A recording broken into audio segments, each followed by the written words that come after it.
अम्बेडकर साहब ने कहा था कि आपके हाथों में किताबें होनी चाहिए, पैरों में जूते ना हो, चप्पल ना हो, लेकिन आपके हाथों में किताबें होनी चाहिए।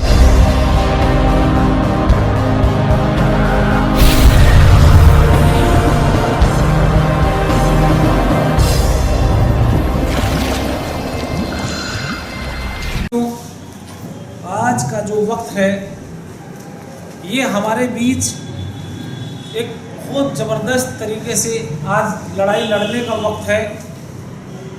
क्यों है कि आज हम आज़ाद होते हुए भी आज़ाद नहीं हैं।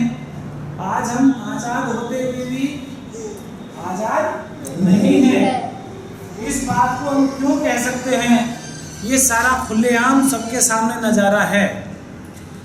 जो हमारे पुरखों ने आज़ादी के लिए लड़ाई लड़ी, आप लोगों के सामने दिखाई दे रहा है कि हमारी आने वाली नस्लें गुलाम होने की सीढ़ी पर कगार पर हैं, है या नहीं? है।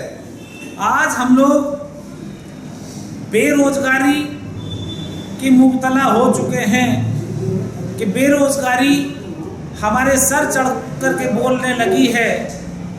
आज हमारे बीच शिक्षा होनी चाहिए थी, लेकिन शिक्षा बिल्कुल ऐसी कि हम उसको छू नहीं सकते, इतनी महंगाई दर में ला दी गई।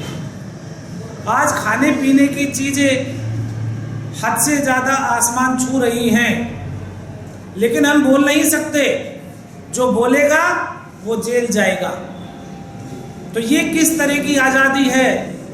आज हमारे बुजुर्गों ने, हमारे पुरखों ने क्या इसी दिन के लिए हमें आज़ाद के लिए आज़ादी दिलाई थी?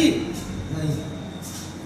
आज हम लोग किस तरीके से, किस माहौल में रह रहे हैं? आपस में भाई होते हुए, डीएनए के खून के भाई होते हुए आज हम आपस में मर कट रहे हैं। आपस में हम लोग आपस में एक दूसरे को मार रहे हैं, और वो उकसाने वाला बड़े मजे ले रहा है। वो दुश्मन आज पूरे देश पर राज कर रहा है। फूट डालो राज करो की नीति उन लोगों की बड़ी कामयाब चल रही है, और हम लोग हैं कि समझने को राजी नहीं हैं। आज हमारे बीच में हिंदू मुस्लिम का मुद्दा ला करके, जबकि डॉक्टर बाबा भीमराव अम्बेडकर साहब ने क्लियर कर दिया था कि भारत में रहने वाला हर व्यक्ति जो यहाँ का मूल निवासी है वो ही राज करना चाहिए था। उसी लिए आज़ादी कराई गई, उसी लिए संविधान बना। लेकिन आज फिर दोबारा से कि एक राजा के घर से राजा पैदा हो, ये नीति अपनाई जा रही है। आज जो बाबा भीमराव अम्बेडकर साहब ने कहा था कि हर घर से राजा पैदा हो सकता है, लेकिन उसको धूल चटाने के लिए, उस मुद्दे को दबाने के लिए दुश्मन कारगर हो रहा है। आज हमारी सीमाओं पर ज़बरदस्त तरीके से कब्जे किए जा रहे हैं। देश में हमारे कब्जा कर लिया जा रहा है। हमारी जो मलकियत थी यहाँ की वो बेची जा रही है। हमारे पुरखों ने जो कमाया था, जोड़ा था, वो सब बेचा जा रहा है। लेकिन आज हमारी आवाज़ निकलने को राजी नहीं है। आज हम लोग यदि वक्त देखें तो जो जानवर है वो आज मज़े में है, और इंसान जानवर से भी बदतर जिंदगी जीने के लिए मजबूर है। क्या इस मजबूरी से निकलना है? आज न्याय नहीं मिल रहा हम लोगों को, न्याय व्यवस्था धूमिल हो रही है। यदि हम पड़ोसी देशों का उल्लेख करते हैं तो इससे बढ़िया तो व्यवस्था वहाँ चल रही है, कानून व्यवस्था वहाँ जागा हुआ है। आज हमारे पड़ोसी देश जो छोटी करेंसी थी उनकी, आज उनकी करेंसी बढ़ती जा रही है।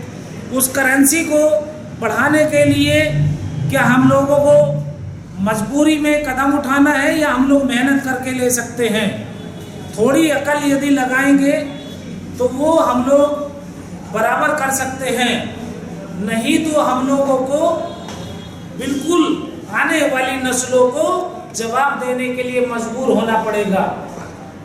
हमारी आने वाली नस्लें कह करके मर जाएंगी कि हमारे बाप दादा तो आज़ादी में जिए और हम लोगों को गुलाम बनाने के लिए मजबूर कर दिया।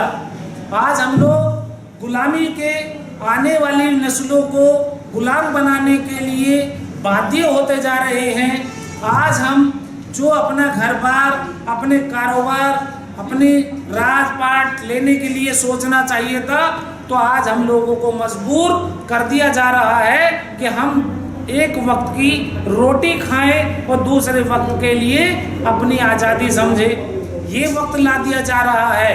आज हम गुलाम बनते जा रहे हैं, लेकिन हम लोग किस मुद्दे पर लगे हैं? ये मुस्लिम है, ये सिख है, वो ईसाई है, ये बौद्ध है, ये लिंगायत है। आज हम लोग डीएनए के भाई होते हुए आपस में एक साथ नहीं बैठ रहे हैं। आज हम लोगों की नस्लों को बर्बाद किया जा रहा है। बाबा भीमराव अंबेडकर साहब ने कहा था कि आपके हाथों में किताबें होनी चाहिए, चाहे आपके पैरों में जूते ना हो, चप्पल ना हो, लेकिन आपके हाथों में किताबें होनी चाहिए। लेकिन हमारे हाथों में किताबें छीनी जा रही हैं। हमारी आने वाली नस्लों को बर्बाद उसी तरीके से जैसे 2000-3000 साल पहले किया गया था कि हम लोग किताब ना छू लें, उसका कुछ पढ़ाई ना कर लें, वो वक्त लाया जा रहा है। दोस्तों, आज महंगाई इस कदर बढ़ा दी जा रही है, तो हम लोग अपनी नस्लों को बचाना है या नहीं? तो इसको बचाने के लिए हम लोगों को एक रास्ता बना है बहुजन मुक्ति पार्टी। बहुजन हिताय बहुजन सुखाय। यदि इस नीति पर चलेंगे तो हम कामयाब हो जाएंगे, अदरवाइज हम लोग आपस की मन मुटाव रखेंगे तो हम बिखर जाएंगे। आज हमारे पास दुश्मन 3% होते हुए आज हमारे ऊपर न्याय व्यवस्था को धूमिल किया जा रहा है। धूमिल करने के लिए उसने षड्यंत्र बनाए हैं। हम उस जाल में फंसते जा रहे हैं। दोस्तों, क्या हम लोगों को उनसे आगे निकलना नहीं चाहिए? चाहिए नहीं, लेकिन हम लोगों को आज राजनीति भी इतनी बुरी हो गई है कि हम आपस में एकजुट होने के बदले हम एक दूसरे से काट खा रहे हैं। हम एक दूसरे को ललकार रहे हैं। हम आपस में एकजुट होने के बदले तो हम लोग कामयाब नहीं हो सकते। हम लोगों को एकजुट होना पड़ेगा, एक मिशन पे आना पड़ेगा। क्या है वो मिशन? आप भी जानते हैं, मैं भी जानता हूँ। बहुजन हिताय बहुजन सुखाय। बहुजनों की जो बात करेगा वही देश पे राज करेगा, अदरवाइज हमारे देश पर राज दूसरा ही दुश्मन करता रहेगा। तो बहुजनों को अपना राज चाहिए, तो बहुजन मुक्ति पार्टी जिस मिशन पर लगी हुई है उस मिशन का साथ देना चाहिए। देना चाहिए, नहीं देना चाहिए? तो हम लोग हिंदू मुस्लिम के राड़े को बिल्कुल दबा दें, सत्यानाश कर दें उसका, और कहें कि हम लोग डीएनए के भाई हैं। जब डीएनए से भाई हैं तो हम लोग हिंदू मुस्लिम सिख ईसाई बौद्ध धर्म की आवाज को दबाना होगा, और यदि कोई ऐसी बात करेगा तो वो उसको भी दबाना होगा। आज हमारी न्याय व्यवस्था में SC ST OBC माइनॉरिटीज का बंदा होगा तो हमें न्याय मिलेगा, अन्यथा हमें न्याय मिलने वाला नहीं है। आज जब एक ही कम्युनिटी के षड्यंत्रकारी देश पर न्याय व्यवस्था पर बैठेंगे तो राज हमारे हाथ में नहीं आने वाला।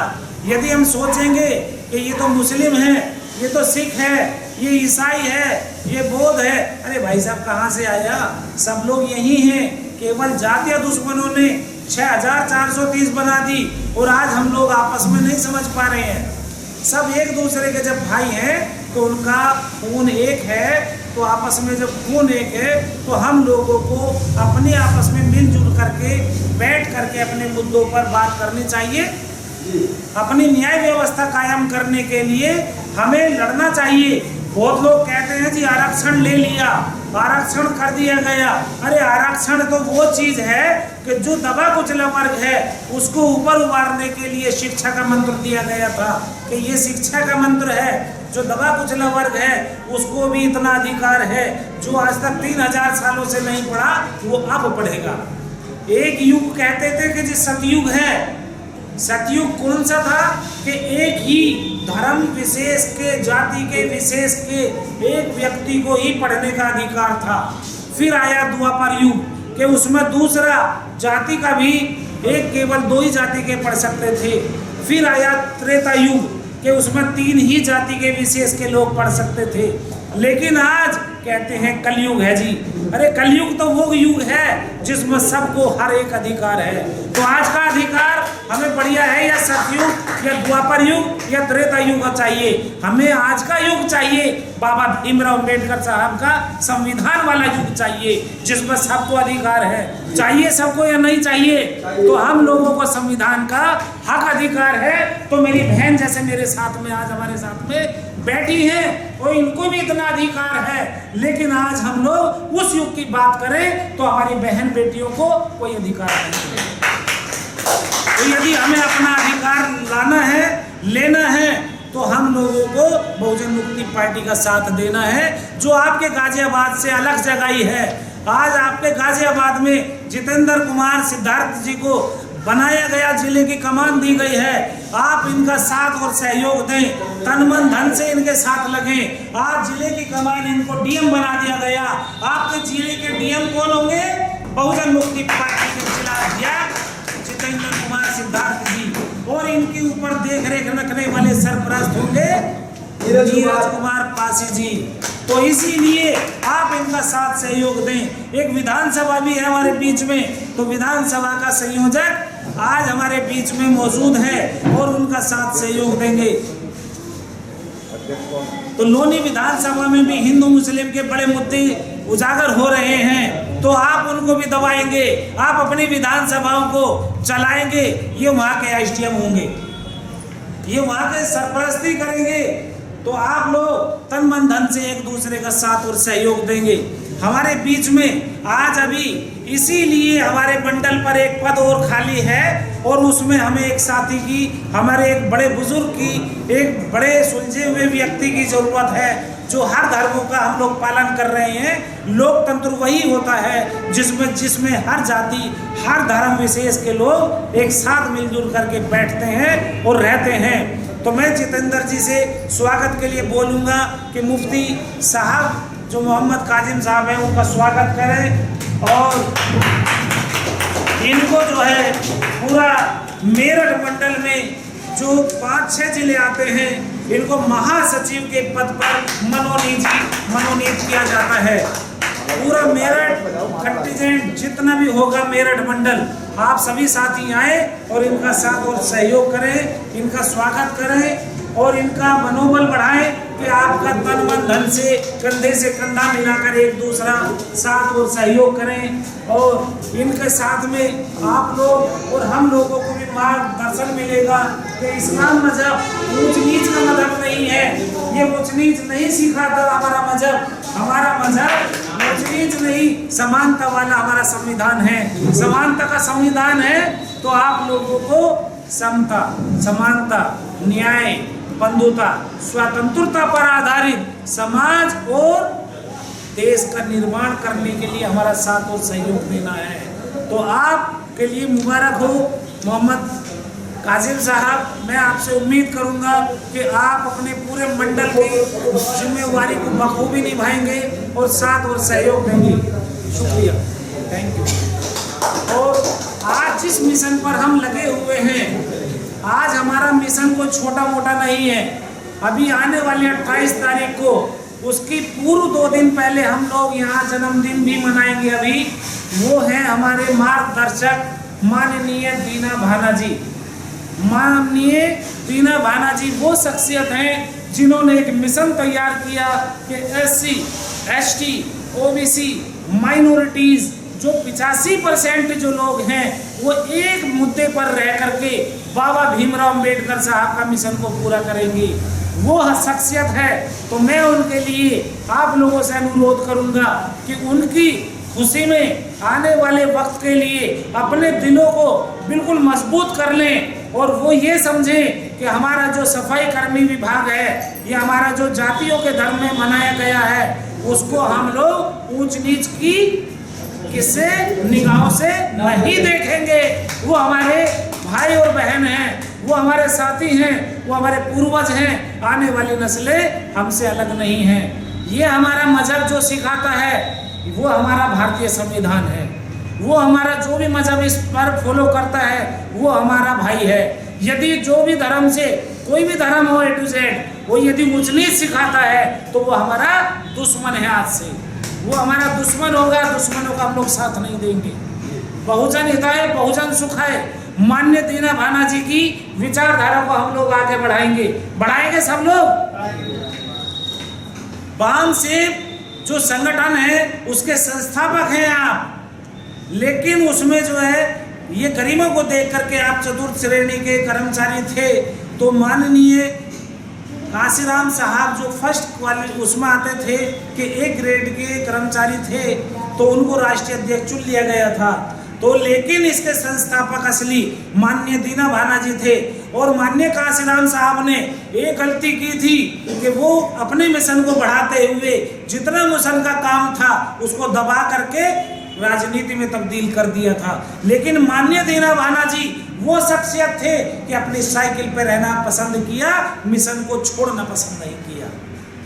जो हवाई जहाज की यात्रा करते रहे वो आज हवाई जहाज में खत्म हो गए, वो आज नीचे चले गए, दुनिया से रिल गए। लेकिन माननीय दीना भाना जी हमारे दिलों में आज भी राज कर रहे हैं।